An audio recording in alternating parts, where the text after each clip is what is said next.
కొద్దిసేపు దేవుని వాక్యాన్ని ధ్యానం చేస్తున్నాము. సామెతల గ్రంథము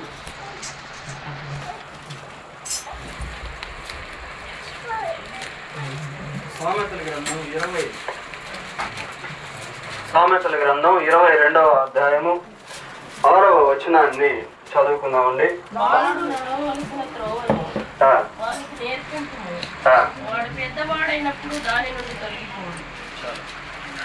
బాలుడు నడవవలసిన త్రోవను వానికి నేర్పుము, వాడు పెద్దవాడైనప్పుడు దాని నుండి. పెద్దవాడు దగ్గర ఒక అంకె వేసి ఫుట్ నోట్స్ ఏమని రాశారు?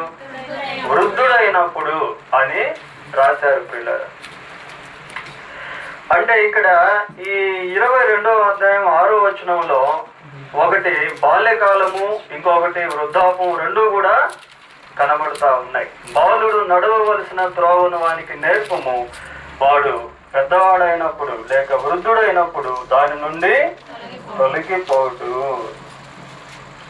అంటే బాల్యకాలము, వృద్ధాపము ఈ రెండు కూడా ఒక మనిషి జీవితంలో ప్రారంభము, ముగింపుగా ఎంచబడుతూ ఉంటాయి. పిల్లల, ఈ సృష్టిని గురించి మనం ఆలోచన చేస్తే ప్రతి దానికి కూడా ఒక ప్రారంభము, ముగింపు ఉన్నట్టు మనం గ్రహించవచ్చు. ఫర్ ఎగ్జాంపుల్ ఒక చెట్టును తీసుకోండి. చెట్టు దాదాపు కొన్ని దగ్గరలో ఈ టెంకాయ చెట్లు, కోకోనట్ ట్రీస్ మనం గమనించినట్లయితే దాదాపు ఒక 20 ఫీట్స్, 30 ఫీట్స్, 25 ఫీట్స్ అట్లాగా చెట్టు ఉంటుంది పిల్లలు. కానీ అది అంత పొడుగ్గా ఉంది అంటే దానికి బేస్ ఏంటి? కింద రూట్స్ అన్నమాట, వేర్లు. ఆ వేర్లు ఎంతో దూరం నాటుకుపోయి ఉంటాయి కనుక ఆ బేస్ను బట్టి, ఆ రూట్స్ను బట్టి, వేర్లను బట్టి ఆ చెట్టు నిలబడి ఉంటుంది. ఎంతో గాలి కొట్టినా, కొన్నిసార్లు తుఫాన్లు వచ్చినా, ప్రియులారా బలమైన గాలి వీచినా కూడా ఆ చెట్లు కదులుతూ ఉంటాయి కానీ అవి పడిపోకుండా అలాగే ఉంటాయి. దానికి ఆ బేస్ ఏంటంటే రూట్స్ అన్నమాట. ఆ వేర్లు బలముగా నాటుకుపోయి కొన్ని ప్రాంతాలకి, కొన్ని డిస్టెన్స్ దూరంలోకి వెళ్ళిపోయినటం వల్ల అది అలాగే నిలబడి ఉంటుంది. కాబట్టి base is very important even in life, even in human life. మానవ జీవితంలో కూడా ఆ బేస్ అనేది చాలా, ప్రారంభం అనేది చాలా ప్రాముఖ్యము అని ఈ వచనాన్ని బట్టి మనం చూడవచ్చు ప్రియులారా. అలాగే కొన్ని బిల్డింగ్స్ కన్స్ట్రక్షన్స్ మనం చూస్తూ ఉంటాం. కొన్ని మెగా సిటీస్లో 15 అంతస్తుల బిల్డింగ్, 20 అంతస్తుల బిల్డింగ్స్ కూడా కనబడుతూ ఉంటాయి. Engineering plan, according to the engineering plan, engineering యొక్క ప్రణాళికను బట్టి ఆ 15 అంతస్తులు, 20 అంతస్తులు బిల్డింగ్ కట్టాలి అంటే మొట్టమొదటిగా వాళ్ళు ప్లాన్ తెచ్చుకుంటారు. 15 అంతస్తులు బిల్డింగ్ కట్టాలి అంటే దానికి ఫౌండేషన్ ఇన్ని అడుగులు లోతు తవ్వాలి అని అనుకుంటారు. అన్ని అడుగులు లోతు తవ్వి దానికి బేస్ మట్టం వేసి అక్కడి నుంచి అది కట్టడం ప్రారంభించడం వల్ల 15 అంతస్తులు, 20 అంతస్తులు, కొన్ని దగ్గరలో 50 అంతస్తులు అలాంటి మెగా సిటీస్ లో బిల్డింగ్స్ మనం కనబడతా ఉంటాయి. కానీ దాని బేస్ ఎక్కడుంటుంది? దాని పునాది భూగర్భంలో ఉంటుంది ప్రియులారా. అంటే ఎన్నో అడుగుల లోతు వాళ్ళు తవ్వి అక్కడి నుంచి వారు దానికి ఫౌండేషన్ అనేది వేసి ఉంటారు. కనుక అక్కడ కూడా ఎంత గాలి కొట్టినా, ఎన్ని వర్షాలు వచ్చినా ఆ బిల్డింగ్ పడకుండా అలాగే ఉంటుంది. అంతేకాకుండా మనం సముద్రంలో షిప్లు చూస్తూ ఉంటాం, స్టీమర్స్ చూస్తాము, షిప్లు పెద్ద పెద్ద షిప్లు మనకు కనిపిస్తూ ఉంటాయి. దాంట్లో కూడా ఫ్లోర్స్ ఉంటాయి.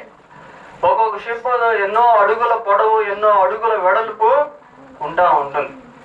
అవి ఎంతో వేగంగా ప్రయాణం చేస్తూ ఉంటాయి. కానీ ఆ సముద్రంలో కూడా వరదలు వచ్చినా, త్రిమింగళాలు వచ్చినా అవి మునిగిపోకుండా ముందుకు వెళ్ళిపోతూ ఉంటాయి. దానికి కూడా ఒక బేస్ అనేది ఉంటుంది. మనకు షిప్ ఎలాగైతే కనిపిస్తూ ఉంటుందో, కనిపించినటువంటి ఫౌండేషన్ బేస్ ప్రియులారా ఆ షిప్కు అడుగు భాగంలో అది సముద్రంలో ఉంటుందండి. కనుక ఇలాంటి వాటిని గురించి మనం ఆలోచన చేస్తూ ఉన్నప్పుడు ప్రతి దానికి కూడా ఒక బేస్ అనేది కంపల్సరీగా ఉన్నట్టు మనకి కనబడతాం. అయితే ఇక్కడ మనం చదువుకున్నటువంటి భాగంలో ఏముంది అసలు? బాలుడు నడవవలసిన త్రోవను వానికి నేర్పము, బాలుడు నడవవలసిన త్రోవను వానికి నేర్పము, వాడు వృద్ధుడు అయినప్పటికీ కూడా దాని నుంచి తొలగిపోకుండా అలాగే ఉంటాడు. అంటే బాల్యకాలంలో వేసేటువంటి ఆ ఫౌండేషన్ ఎప్పటి వరకు ఉంటుందంట?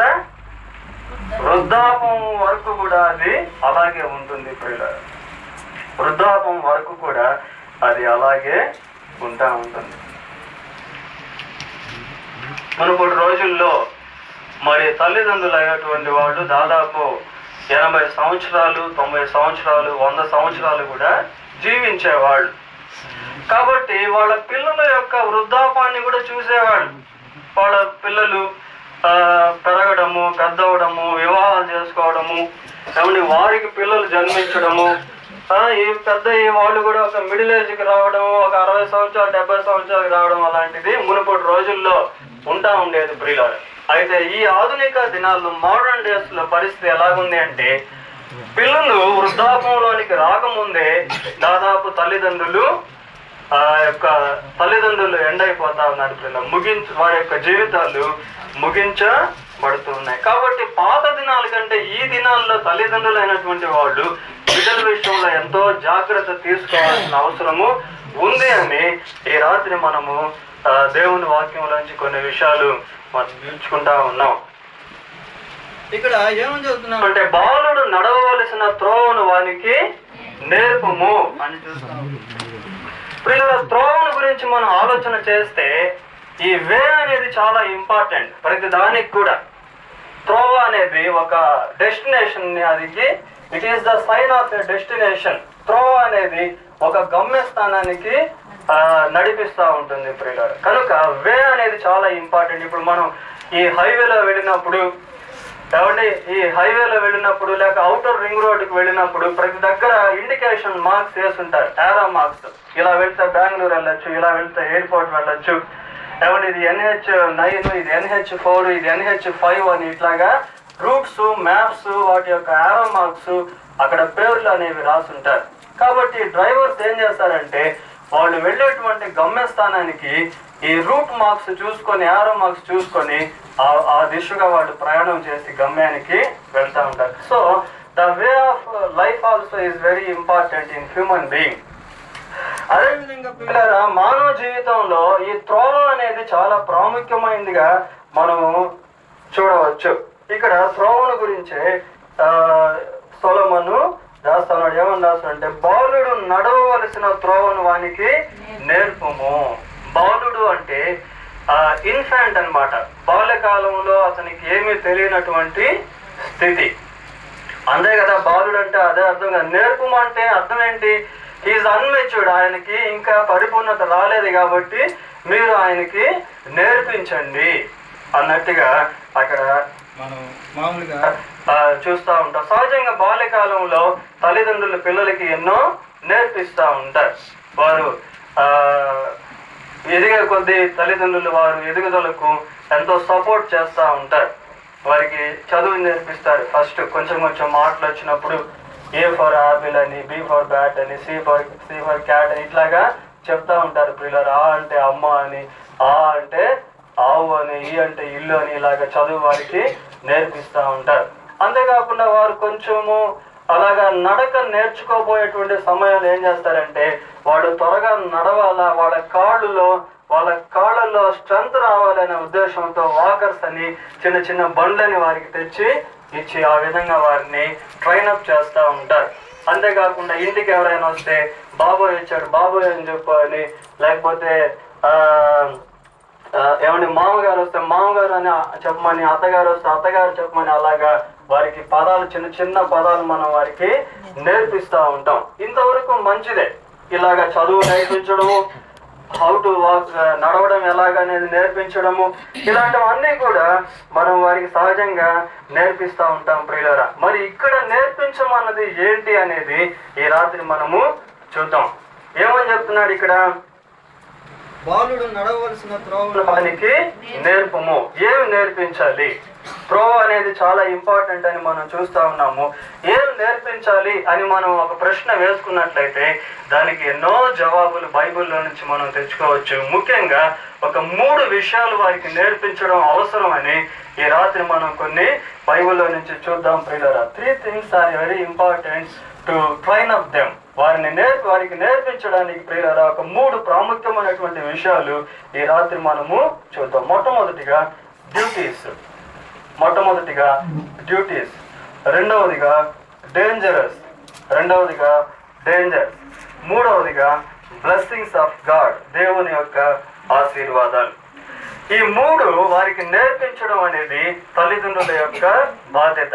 ఏ తల్లిదండ్రులు అయితే ఈ 3 వారికి నేర్పించగలుగుతారో ప్రియులారా, ఆ పిల్లల యొక్క జీవితము యవ్వన కాలంలో కానివ్వండి, మధ్య వయసులో కానివ్వండి, వృద్ధాపంలో కూడా స్టాండర్డ్స్ అనేవి అలాగే ఉండిపోతూ ఉంటాయి.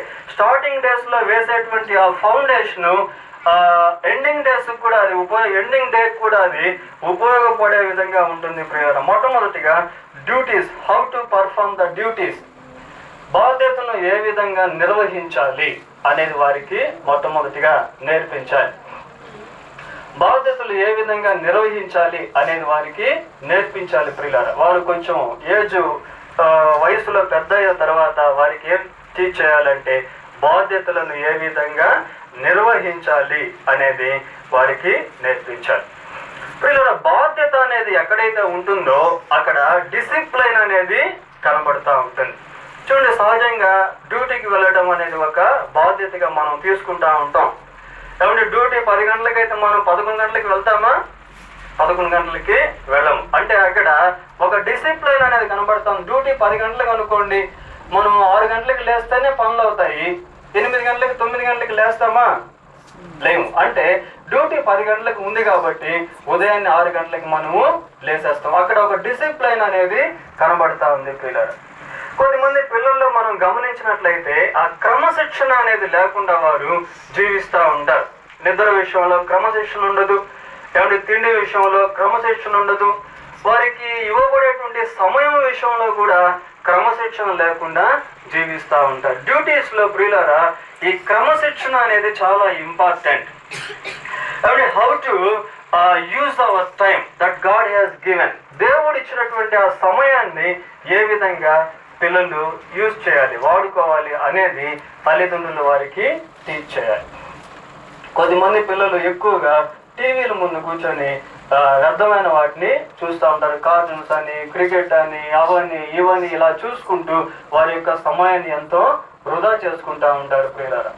కొద్దిమంది పిల్లలు ఏం చేస్తారంటే నావెల్స్ చదువుతూ ఉంటారు బాల్యకాలంలోనే. అంటే ఒక సడన్ ఏజ్ వచ్చేసరికి ఆ పుస్తకాల చతురాలని ఇవన్నీ నావెల్స్ అని, ఎండమూరి వీరన్నాథ్ ఆయన రాసిందని, ఇట్లాగా అవన్నీ చదువుకుంటూ వారి యొక్క సమయాన్ని వృధా చేసుకుంటా ఉంటారు. అలా సమయాన్ని వృధా చేసుకున్నటువంటి వారు, the person who misuse the time will forget his responsibilities. ప్రియులారా, ఏ వ్యక్తి అయితే సమయాన్ని వృధా చేసుకుంటా ఉంటాడో ఆ వ్యక్తి తన యొక్క బాధ్యతను మర్చిపోతా ఉంటాడు. కాబట్టి వాళ్ళకి ఏమి నేర్పించాలి అంటే how to perform the duties. వారికి ఒక పని అప్పగించాలి. నువ్వు ఉదయాన్నే లేయంగానే ఈ ఇంట్లో ఈ పని చేయాలి. ఉదయాన్నే లేయంగానే ఏం చేయాలి? కావండి, ఉదయాన్నే లేయంగానే ప్రార్థన చేయాలి, మన పడకి మనం తీసుకోవాలి, మన పనులు మనం చేసుకోవాలి, పళ్ళు తోముకుంటాము, ఏమండి అన్ని చేస్తుంది. ఎవ్రీథింగ్ అక్కడ ప్రతిదీ కూడా ఒక బాధ్యత పూర్వకంగా వ్యవహరించినప్పుడు ప్రియులారా, they will perform the duties.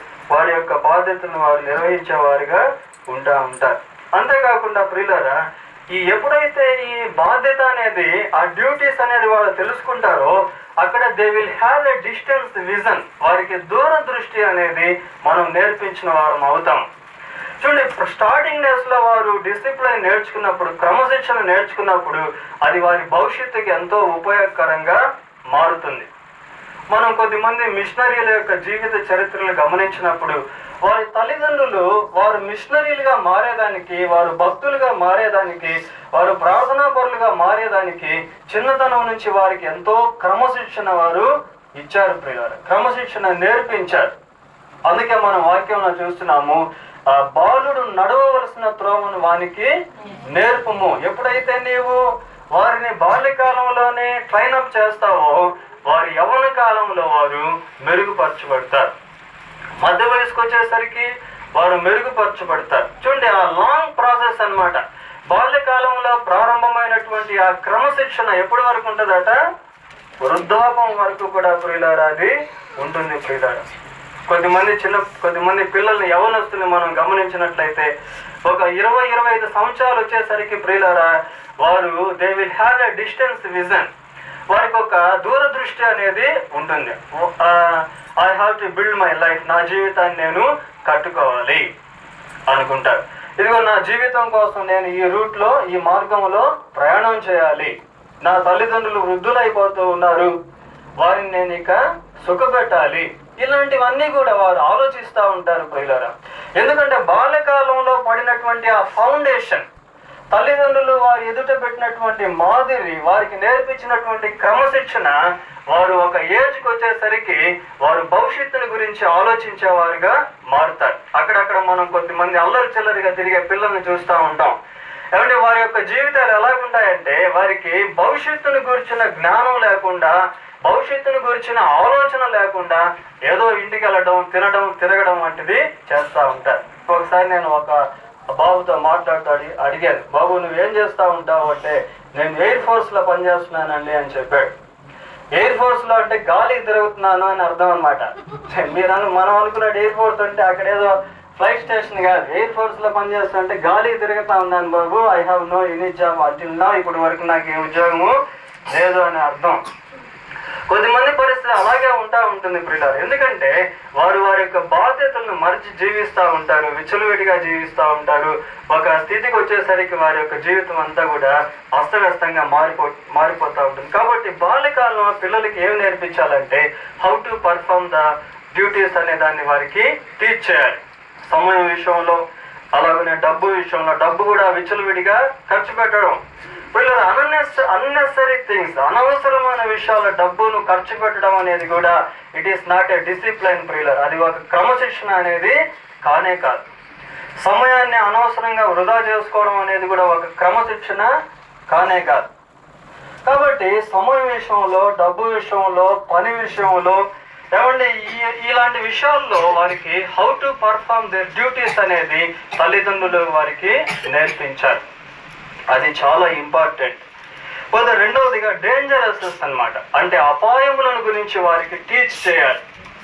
తల్లిదండ్రులు అయినటువంటి వారు పిల్లలకి అపాయములను గురించి టీచ్ చేయాలి. సహజంగా మన ఇంట్లో నుంచి ఎవరైనా వెళ్తా ఉంటే తల్లిదండ్రులు ఏమంటారంటే, బాబు జాగ్రత్తగా వెళ్ళు నాయనా అంటారు. మరి వెహికల్లో వెళ్ళేటప్పుడు హెల్మెట్ ధరించుకొని వెళ్ళు, ప్రక్కగా వెళ్ళు, అటు ఇటు చూసి వెళ్ళు, వేగంగా వెళ్ళవద్దు, జాగ్రత్త అని కొన్ని వారికి ఇన్స్ట్రక్షన్స్ మనం ఇస్తూ ఉంటాం పిల్లలు.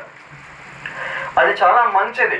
అయితే ప్రియులరా, ఈ మార్గంలో, జీవితం అనేటువంటి మార్గంలో అపాయములు ఎక్కడ వస్తాయి అనేది వారికి తల్లిదండ్రులు చెప్పాలి. ఏ తల్లిదండ్రులు చెప్పగలుగుతారంటే ప్రియులారా, ఎవరైతే దేవుని వాక్యం తెలుసుకొని ఉంటారో వాళ్ళు మాత్రమే అపాయములను గురించి చెప్పగలుగుతారు. చాలా మందికి దేవుని వాక్యం తెలియకపోవటం వల్ల వారు భౌతిక సంబంధమైన వాటిని గురించి చెప్తారు, కానీ వారి యొక్క జీవిత పతనమును గురించి వారు మాట్లాడలేరు.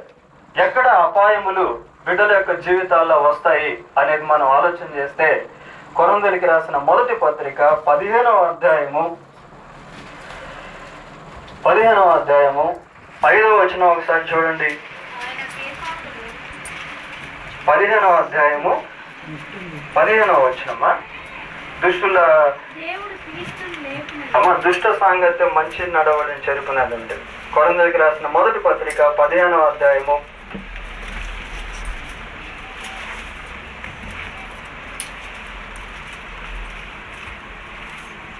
33వ వచనం.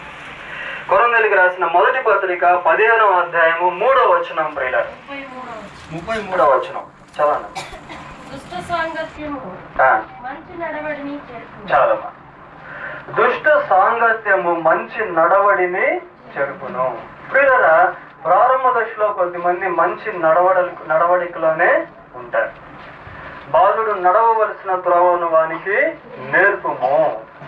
వారికి ఏం చేయాలంటే సహవాసం గురించి వారికి టీచ్ చేయాలి, ఫ్రెండ్షిప్ గురించి. ముఖ్యంగా పిల్లలైనటువంటి వారు వారి యొక్క జీవితంలో ఎక్కడ దెబ్బతింటారంటే ప్రియులారా, స్నేహితుల వల్ల దెబ్బతింటారు. ఒకసారి నాతో ఒక దాదాపు 45-50 సంవత్సరాలు, ఇంచుమించు 50 సంవత్సరాల వ్యక్తి నాతో మాట్లాడుతూ ఉన్నాడు. ఆయన ఎక్కువగా స్మోక్ చేసేవాడు. నేను ఒకసారి ఆయనతో మాట్లాడుతూ అన్నాను, సార్ మీరు ఇలా స్మోక్ చేయడం అనేది మీ ఆరోగ్యానికి హానికరం కదా, smoking is injuries to health అని ఆ సిగరెట్ ప్యాక్ మీద రాసుంటుంది కదా, మరి ఎందుకు మీరు ఇలా చేస్తున్నారంటే ఆయన ఒక మాట అన్నాడు ప్రియులారా. ఏమని చెప్పాడంటే, అయ్యా ఇదిగో ఈ పొగ తాగడం అనేది నాకు కూడా ఇష్టం లేదు, మా కుటుంబంలో కూడా ఇష్టం లేదు, కానీ నేను దీన్ని స్నేహితుల వల్ల చిన్నప్పుడు నేర్చుకున్నాను, అప్పటి నుంచి ఒక వ్యసనం నన్ను వెంటాడుతూ ఉంది, ఈ రోజుకి కూడా నేను దీన్ని మానలేకపోతున్నాను అని చెప్పాడు ప్రియులారా.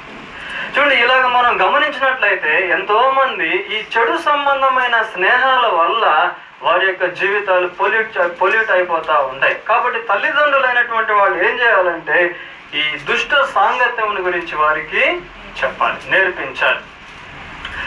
ఏమని చదువుకుంటాం వాక్యంలో? దుష్ట సాంగత్యం మంచి నడవడిని చెరుపును అని చూస్తాం. చూడండి ఎంత పవర్ ఉంటుందో ఈవిల్ కి. లై హ్యాస్ నో లెగ్స్ అని ఒక సామెత ఉంది. అబద్ధానికి కాళ్ళు ఉండవు, అది త్వరగా పాకిపోతుంది అని. ప్రియులారా, ఈ దుష్టత్వం అనేది ఏంటంటే చాలా పవర్ఫుల్ గా లోకంలో పనిచేస్తూ ఉంటుంది.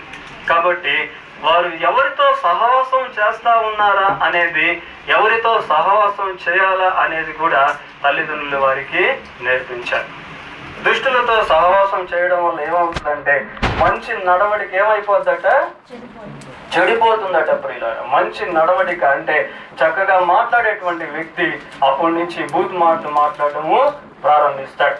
చక్కగా ప్రవర్తించేటువంటి వ్యక్తి అప్పటి నుంచి చెడు సంబంధంగా ప్రవర్తించడము ప్రారంభిస్తాడు. ఎందుకంటే because of the fellowship that he has, తాను కలిగి ఉన్నటువంటి ఆ సహవాసాన్ని బట్టి ఆ ఇన్ఫ్లుయెన్స్ ప్రభావం ఏం చేస్తాడంటే ఆ వ్యక్తిని చెడులోనికి నడిపించేస్తా ఉంటుంది. అంతేకాకుండా ప్రియులారా, వారికి ఈ ఈవిల్ హ్యాబిట్స్, డేంజరస్ థింగ్స్ ఏంటి అంటే ఈవిల్ హ్యాబిట్స్, చెడు సంబంధమైన అలవాట్లు. చెడు సంబంధమైన అలవాట్లు ఈ జీవిత మార్గంలో ఉన్నప్పుడు ప్రియులారా వారి జీవితం దాంట్లో పాడైపోతా ఉంటుంది. ఏంటి చెడు సంబంధమైన అలవాట్లు అంటే మొట్టమొదటి త్రాగుడు అండి. త్రాగుడు. ఈ దినాల్లో మన యవనస్తులను గమనించినట్లయితే యవన కాలంలోనే త్రాగుడికి అలవాటు పడిపోయి వారి బాధ్యతలు మర్చిపోయి వారి యొక్క భవిష్యత్తును మర్చిపోయి విచ్చలవిడిగా జీవించడం, విచ్చలవిడిగా మాట్లాడడం, ఎటుపడితే అటు వెళ్ళడం, ఎటుపడితే అటు తిరగడం వంటివి చూస్తా ఉన్నాం. కాబట్టి ఈ ఈవిల్ హ్యాబిట్స్ అనేది కూడా ఈ మార్గంలో అపాయకరమైనటువంటివి అని ఈ రాత్రి మనం జ్ఞాపకం చేసుకుంటా ఉన్నాం ప్రియులారా. జేసీ బెవింగ్టన్ అనేటువంటి ఒక ఆయన చాలా గొప్ప సువార్థికుడు. ఆయన ప్రార్థన చేస్తా ఉంటే దేవుడు అనేక గొప్ప కార్యాలు చేశాడు. ఒకసారి ఆయన ఒక ప్రాంతానికి వెళ్తే అక్కడ నీళ్లు లేక కరువు వచ్చేసింది ప్రియులారా. ఒక బావిలో ఎంతో కాలం నుంచి అది ఎండిపోయింది బావి. ఆయన ఏం చేశాడంటే ప్రార్థన చేశాడు, ప్రభువా ఈ బావి ఎంతో కాలం నుంచి ఎండిపోయింది, కానీ ఈ బావిలో మీరు నీళ్లను కలుగ చేయండి అన్నట్టుగా ప్రార్థన చేశాడు ప్రియులారా. ప్రార్థన చేసి కొన్ని గంటల తరబడి ప్రార్థన చేసేవాడు జేసీ బెవింగ్టన్ అనేటువంటి వ్యక్తి. బాగా ప్రార్థన చేసి ఆయనకు ఒక కన్ఫర్మేషన్ వచ్చింది. ఏంటంటే దేవుడు ఆ బావిలో నీళ్లను ఉబుక చేశాడు అనే కన్ఫర్మేషన్, నిర్ధారణ వచ్చినప్పుడు బావి దగ్గరికి వెళ్తా ఉన్నాడు. వెళ్ళేటప్పుడు ఏం చేశాడంటే బావిలో నీళ్లున్నాయా లేదా తొంగి చూద్దామని వెళ్లకుండా తాడు బకెట్ తీసుకుని వెళ్ళాడు ప్రియులారా. తాడు బకెట్ తీసుకుని వెళ్ళి ప్రార్థనతో వేయంగానే అంతవరకు ఎండిపోయినటువంటి ఆ బావిలో నీళ్లు వచ్చేస్తాయి. అవి చేదుకొని ఆయన ఎంతో దేవుణ్ణి స్తుతించాడు, సంతోషించాడు. అట్లాంటి గొప్ప వ్యక్తి జేసీ బెవింగ్టన్ గారు చెట్టు త్వరలోకి వెళ్ళి అక్కడ గంటల తరబడి ప్రార్థన చేసేవాడు. అయితే ఆయన చరిత్రలో ఒక విషయం రాశారు. ఏంటి అంటే వాళ్ళ అమ్మగారు ఆయనకు ఒక ప్రామిస్ చేసుకున్నారట ఆయనతోటి.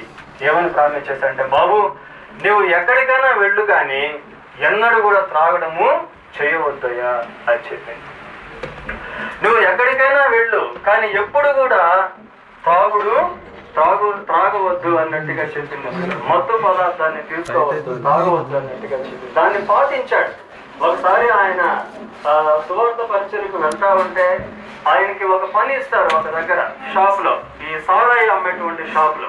అప్పుడు వాళ్ళ అమ్మ చెప్పింది గుర్తొస్తుంది పిల్లలు. గుర్తొచ్చి దాన్ని కూడా ఆయన విత్డ్రా చేసుకుని అక్కడి నుంచి వెళ్ళిపోతాడు. చూడండి పిల్లల తల్లిదండ్రుల యొక్క ఇన్స్ట్రక్షన్స్ పిల్లలు పాటించినప్పుడు అపాయకరమైనటువంటి అలవాట్ల నుంచి వారు దూరంగా ఉంటా ఉంటారు. తర్వాత స్మోకింగ్, ఇది కూడా వారి జీవితాలు అర్ధాంతరంగా ముగిసిపోయేదానికి, వారి యొక్క ఆరోగ్యం చెడిపోయేదానికి ఒక దురలవాటు ఏంటంటే పొగ త్రాగుట. దీని గురించి కూడా తల్లిదండ్రులు బాల్యకాలంలోనే వారికి టీచ్ చేయాలి పిల్లలు. అంతేకాకుండా వాచింగ్ ఈవిల్ మూవీస్, చెడు సంబంధమైన సినిమాలను చూడటం, వాటి ద్వారా కూడా వారి హృదయాలు చెడిపోయి ఒక సర్టన్ ఏజ్కి వచ్చేసరికి వారు పాడైపోయిన వారిగా ఉంటారు. కాబట్టి ఈ యొక్క ఈవిల్ హ్యాబిట్స్ ని గురించి, ఈ యొక్క అపాయములను గురించి వారికి ముందుగానే తెలియపరుస్తూ ఉంటారు. అంతేకాకుండా దైవ సేవకులను చూసి అపహసించడము, వారికి నిక్ నేమ్స్ పెట్టడం అనేది కూడా పిల్లలకి అంత మంచిది కాదు పిల్లలు. బైబిల్లో మనం చూస్తాం, ఎలీషా ఒక ప్రాంతానికి వెళ్తా ఉంటే దాదాపు అక్కడ 42 మంది పిల్లలు ఆడుకుంటూ ఉంటారు. ఆడుకుంటూ వాళ్ళు ఏం చేస్తారంటే ఎలీషాను చూసి అపహసిస్తారు పిల్లల. బోడివాడ ఎక్కిపొమ్ము అని ఒక దైవజనాన్ని చూసి అపహసిస్తాడు. అప్పుడు ఆయన అక్కడ కోపగించుకున్నట్టుగా, బాధపడినట్టుగా మనం చూస్తాం. అడవిలో నుంచి ఒక 2 ఎలుగుబంట్లు వచ్చి ఆ 42 మన పిల్లల్ని చీల్చివేసినట్టుగా బైబిల్లో రాశారు పిల్లలు. కాబట్టి తల్లిదండ్రులైనటువంటి వారి పిల్లల విషయంలో వారికి కొన్ని ఇవి కూడా చెప్తా ఉండాలి. దైవ సేవకుల్ని అపహసించకూడదు, దైవ సేవకులకి నిక్ నేమ్స్ పెట్టకూడదు, అలాంటివి కూడా వారికి టీచ్ చేయాలి. Then only they will get God's blessing. అలాగే వారు దైవ ఆశీర్వాదాన్ని పొందుకుంటా ఉంటారు పిల్లలు. అంతేకాకుండా ఇంకొక డేంజరస్ థింగ్ ఏంటో తెలుసా? చూడండి, సామెతల గ్రంథం 30వ అధ్యాయము 17వ వచనము. సామెతల గ్రంథం 30వ అధ్యాయము 17వ వచనం.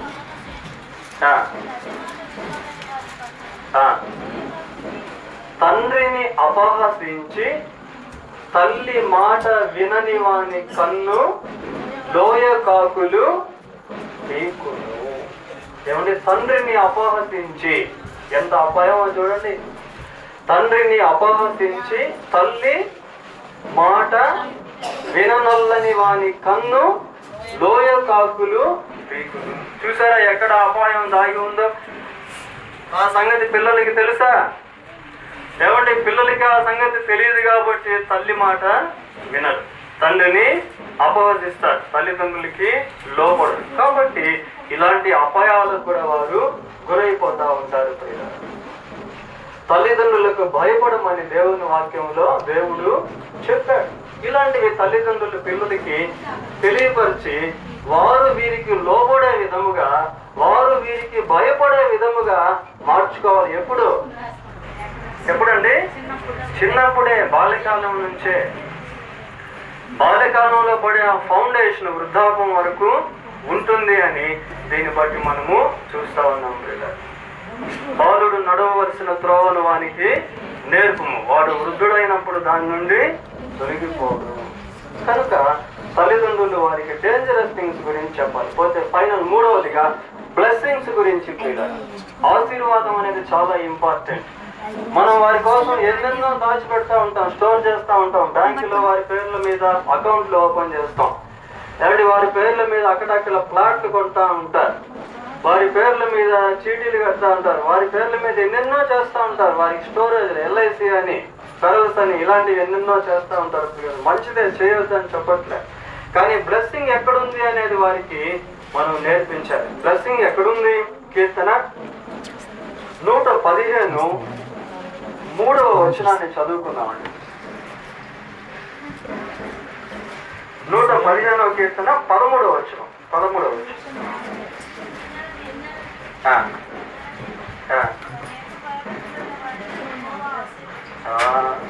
పిన్నలనేమి, పిన్నలంటే ఎవరు? పిల్లలు. పిన్నలనేమి పెద్దలనేమి తన యందు భయభక్తులు గల వారిని యెహోవా ఆశీర్వదించును.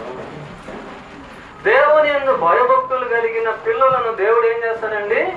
ఆశీర్వదిస్తాడు. ప్రియులారా, ఆశీర్వదిస్తాడు. ఎక్కడుంది ఆశీర్వాదము? దేవుని యందు భయభక్తులు కలిగి ఉండటం ద్వారా ఆశీర్వాదం. ఎప్పుడైతే దేవుని యందు వారు భయభక్తులు కలిగి ఉంటారో ఆటోమేటిక్ ఆటోమేటిక్గా తల్లికి తండ్రికి కూడా భయపడేవారుగా మారుతారు. ఎప్పుడైతే దేవుని యందు భయభక్తులు కలిగి ఉంటారో వారు చెడు సంబంధమైన అలవాట్లకు కూడా దూరంగా ఉంటారు. ఎప్పుడైతే దేవుని యందు భయభక్తులు కలిగి ఉంటారో, whenever the person who has the fear of God will have the distance vision.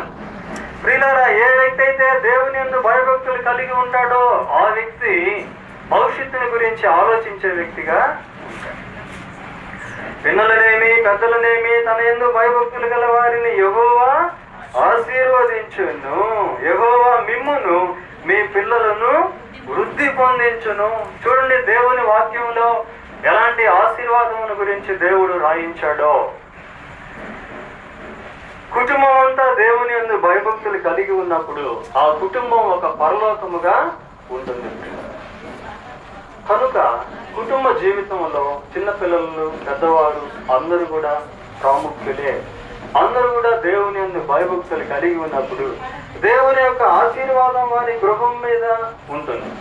అంతేకాకుండా వారు ఎప్పుడు ఆశీర్వదించబడతారంటే వారికి దేవునికి ఇచ్చేది నేర్పించాలి. ఏమంటే వారికి 10 రూపాయలు ఇచ్చినప్పుడు 1 రూపాయి దేవునికి ఇవ్వురా అని చెప్పాలి.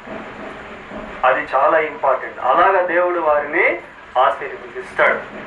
వారికి మనం పాకెట్ మనీ ఇచ్చినప్పుడు దాంట్లో దేవునికి ఇవ్వమని చెప్పాలి. పిల్లరా, ఎవరైతే ఫారిన్ కంట్రీస్ లో మనం గమనిస్తే పిల్లలు దశమ భాగాలను దేవునికి ఇస్తా ఉంటారు. కనుక వారికి ఉద్యోగంలో ఆశీర్వాదము, చదువులో ఆశీర్వాదము, కాబట్టి వారికి అన్ని విషయాల్లో కూడా దేవుని యొక్క ఆశీర్వాదాన్ని చూస్తూ ఉంటారు. దేవుడు వారికి మంచి జ్ఞానం ఇవ్వటము ఇలాంటివి మనం చూస్తూ ఉన్నాం. కనుక పిల్లలకి దేవునికి ఇచ్చేది నేర్పించాలి. డబ్బు విషయంలో, సమయం విషయంలో, వారి జీవితంలో వారికి ఇవ్వబడిన తలాంతుల విషయంలో అవి దేవునికి ఇచ్చేటట్టుగా నేర్పించాలి ప్రియులారా. అంతేకాకుండా ఇంకా గొప్ప ఆశీర్వాదం ఏంటి అంటే వారు మారు మనసు పొందేదానికి తల్లిదండ్రులు ప్రయత్నం చేయాలి. ప్రియులారా, ఈ లోక సంబంధమైన ఆశీర్వాదము లోకంలో బ్రతికినంత వరకే మనకు అవసరం. కానీ one day or the other we all have to leave this earth. ఒకరోజు ఏదో ఒక రోజు మనం అందరం కూడా లోకాన్ని విడిచిపెట్టాలి. మనం సహజంగా ఏమనుకుంటామంటే మన కుటుంబం అంతా కూడా సంతోషంగా కలిసి క్షేమంగా ఉండాలని మనము అనుకుంటాం. మంచిదే. ఇదే ఆలోచన పరలోకంలో కూడా మనం అలాగ ఉండాలని అనుకోవాలి. తల్లిదండ్రులు మారు మనసు పొంది దేవుని రాజ్యానికి వెళ్తారు. పిల్లలు మారు మనసు పొందకుండా ఉంటే వారు నరకానికి వెళ్తారు. కాబట్టి నిత్యత్వం అనేది చాలా ఇంపార్టెంట్. ఈ భూలోకంలో కుటుంబ జీవితం కొన్ని సంవత్సరాలే మనం జీవిస్తాం, కానీ నిత్యత్వము యుగ యుగాలు ఉండేటువంటిది. ఆ నిత్యత్వంలోనికి దేవుడు అందరినీ తీసుకుని వెళ్ళాలనే ఉద్దేశంతో ఈ లోకానికి ఆయన వచ్చాడు. ఆయన సిలువలో రక్తం కార్చి ప్రియులారా యేసుక్రీస్తు ప్రభు తన ప్రాణం పెట్టాడు. కాబట్టి పిల్లలు పెద్దవాళ్ళు అందరూ కూడా యేసు ప్రభువుని నమ్ముకోవాలి. ఏ కుటుంబం అయితే అందరూ యేసు ప్రభువుని నమ్ముకుంటారో వాళ్ళందరూ పాప క్షమాపణ పొందుతారు. వారు ఇక్కడ ఉన్నప్పుడు సంతోషంగా ఉంటారు. ఈ లోకాన్ని విడిచిన తర్వాత కూడా వాళ్ళు పరలోకంలో కలుసుకుంటారు. ప్రియులారా, ఒక అమ్మాయి చనిపోతా ఉంది. ఒక అమ్మాయి చివరి దశలో ఉంది. ప్రియులారా, యేసు ప్రభువుని నమ్ముకుంది, చివరి దశలో ఉంది. డాక్టర్లు చెప్పేశారు, అమ్మా నువ్వు ఇంకా కొద్ది క్షణాల్లో చనిపోతావు, నీకు ఇంకేదైనా చివరి కోరిక ఉంటే చెప్పు అన్నారు. అమ్మాయి ఏమనిందంటే మా నాన్నను చూడాలని ఆశ ఉందండి అని చెప్పింది. నాన్నను పిలిచారండి డాక్టర్లు. నాన్నని పిలిస్తే వాళ్ళ తండ్రి అమ్మాయి దగ్గరికి వచ్చాడు. వచ్చినప్పుడు ఆ అమ్మాయితో వాళ్ళ నాన్న సానుభూతిగా మాట్లాడుతున్నాడు. పిల్లలు, అమ్మా నాకంటే ముందు నువ్వు చనిపోతా ఉన్నావు, మమ్మల్ని అందరినీ విడిచి నువ్వు వెళ్ళిపోతున్నావు అమ్మా అని చెప్పి దుఃఖంతో మాట్లాడుతూ ఉంటే ఆ అమ్మాయి ఒకే ఒక మాట అనింది. ప్రియులారా, ఏమనిందంటే నాన్న మీరు నన్ను పరలోకంలో కలుసుకుంటారా అని. ప్రియులారా, అమ్మాయి దేవుణ్ణి నమ్ముతుంది కాబట్టి ఆ అమ్మాయికి ఉన్నటువంటి నిరీక్షణ ఏంటి అంటే నేను చనిపోతే పరలోకానికి వెళ్ళిపోతాను. కానీ నాన్న నీవు ఇంకా దేవుణ్ణి నమ్ముకోలేదు, నాకున్న ఒకే ఒక కోరిక ఏంటంటే నీవు యేసుక్రీస్తును నమ్ముకో, నీవు నమ్ముకుంటే నన్ను మళ్ళీ పరలోకంలో చూస్తావు అని చెప్పింది. ప్రియులారా, చూడండి ఎంత గొప్ప నిరీక్షణ దేవుని నమ్ముకున్నటువంటి వాళ్ళకి కలుగుతుంది. కాబట్టి తల్లిదండ్రులైనటువంటి వారు బాల్యకాలంలోనే వారికి సృష్టికర్త అయిన దేవుని గురించి బోధ చేయాలి. వాక్యంలో ఉంది, నీ బాల్య దినములందే సృష్టికర్తను స్మరణకు తెచ్చుకొనుము అని ఉంది. కాబట్టి they have to know their creator who has created them. వారిని సృష్టించినటువంటి సృష్టికర్త గురించి వారు తెలుసుకోవాలి ప్రియులారా. అది చాలా ఇంపార్టెంట్. అంతేకాకుండా ఇక్కడ బాలుడు నడవవలసిన త్రోవను వానికి నేర్పుము, త్రోవను నేర్పుము అనేటువంటి ఈ పదాన్ని హీబ్రూలో ఏమని వాడారంటే, హీబ్రూలో చెనాక్ అనేటువంటి పదాన్ని వాడారు. చెనాక్ అనేటువంటి పదాన్ని వాడారు. ఆ పదానికి ఇంకొక అర్థం ఏంటి అంటే డెడికేట్ టు ద లార్డ్ అనే అర్థం, దేవునికి ప్రతిష్ఠించు అనే అర్థం ప్రియులారా. బాలుడు నడవలసిన త్రోవను వానికి నేర్పుము అనేటువంటి ఆ సందర్భంలో చెనాక్ అనేటువంటి హీబ్రూ పదం వాడారు. దాని యొక్క అర్థం ఏంటి అంటే డెడికేట్ టు ద లార్డ్, ప్రభువుకు ప్రతిష్ఠించు అనే అర్థం, ప్రభువుకు ప్రతిష్ఠించు అనే అర్థం. పిల్లరా, దేవునికి వారిని ప్రతిష్ఠించినప్పుడు మన ఊహకు మన ఆలోచనకు అందని విధముగా దేవుడు వారిని తయారు చేస్తాడు. అది చాలా ఇంపార్టెంట్ అండి. ఈరోజు మనం వారిని ఏదో విధంగా మనం చూడవచ్చు, వీళ్ళు అలా అవ్వాలి, ఇలా అవ్వాలి అనేసి. కానీ దేవునికి ప్రతిష్ఠించినప్పుడు ప్రియులారా, దేవుడు వారిని గొప్ప వ్యక్తులుగా మారుస్తాడు. వారిని ప్రార్థనాపరులుగా మారుస్తాడేమో, లేక వారిని గొప్ప సువార్థికులుగా మారుస్తాడేమో. మన ఫ్రాంక్లిన్ గ్రహం గారు హైదరాబాద్కి వచ్చారు. వచ్చినప్పుడు ఎల్బీ స్టేడియం మొత్తం నిండిపోయింది ప్రియులారా. దాదాపుగా ఒక మనిషిని చూసేదానికి. చూడండి, దేవుడు ఆ వ్యక్తిని ఎంత హెచ్చించాడో ఏమో. నీ కుమారుని, నీ కుమార్తెను కూడా దేవుడు ఆ విధంగా హెచ్చిస్తాడేమో. Whenever you dedicate your child, God will exalted him or her.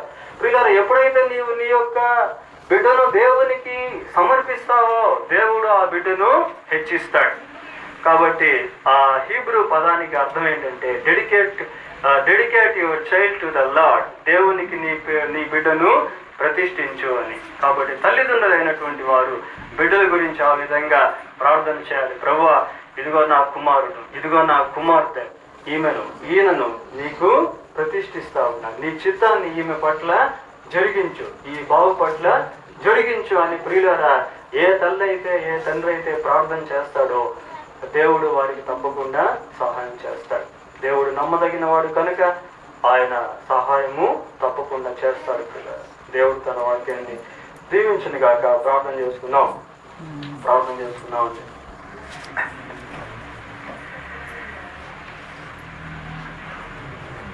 చేసుకుందాము. ప్రభువా, మీకు వందనాలు, స్తోత్రాలు. పరిశుద్ధుడు అయిన మా తండ్రి, ప్రేమ కలిగిన మా ప్రభువా, మీ పాదములకు వందనాలు, స్తోత్రాలు చెల్లిస్తూ ఉన్నాము నాయన. మీరు ప్రేమించి ఈ రాత్రి మీ వాక్యంలో నుండి కొన్ని విషయాలు మేము ధ్యానించుకున్నట్టుకు మీరు చూపిన కృపను బట్టి దేవా మీకు స్తోత్రాలు చెల్లిస్తూ ఉన్నాము ప్రభువా.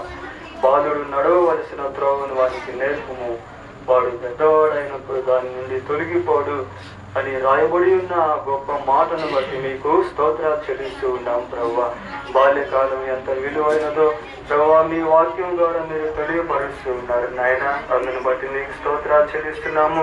ఇక్కడున్న చిన్న బిడ్డల కొరకు, అలాగే యవనస్తుల కొరకు, మా అందరి కొరకు ప్రభువా మీ సన్నిధిలో ప్రార్థన చేసుకుంటూ ఉన్నాం. ఒకవేళ మేము వయసులో పెద్దవారమేమో, ఆత్మలో బాలురముగా ఉన్నామేమో ప్రభువా, అయ్యా మేము నడవలసిన మార్గమును మీరు మాకు నేర్పించండి. మీరు వాక్యంలో చెప్పారు, నీవు నడవలసిన మార్గమును నేను నీకు నేర్పిస్తాను అని నేను నీకు బోధిస్తాను, నేను నీకు నేర్పిస్తానని మీరు చెప్పారు కదా. మాకు అందరికీ ప్రభువా మీ చిత్తానుసారమైన మార్గమును బోధించి మమ్మల్ని అందరినీ నడిపించమని వేడుకుంటూ చెప్పబడిన మాటల్లో మీ మాటలకు ముద్ర వేసి నీరు కట్టి ఫలింపు దయచేయమని వేడుకుంటూ మా ప్రభువైన యేసుక్రీస్తు నామములో ప్రార్థన చేస్తున్నాము తండ్రి. ప్రియులారా, మరి సృజన్ను దేవుడు ప్రేమించి 4 సంవత్సరాలు కాపాడారు. మరొక నూతన సంవత్సరంలోనికి బాబు దేవుడు తీసుకొచ్చారు. మన తాతాజీ గారు ఒక చిన్న టెస్ట్ మనీ, చిన్న సాక్ష్యం చెప్పిన తర్వాత మనం మిగతా కార్యక్రమాన్ని జరిపించుకుంటాం. తాతాజీ గారు కొంచెం సాక్ష్యం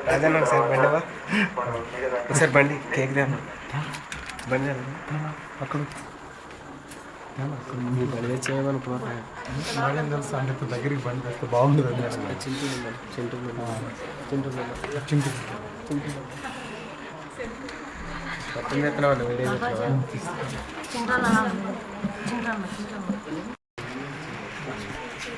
సాక్ష్యం చెప్పే ముందు ఒక పాట పాడుకుని సాక్ష్యం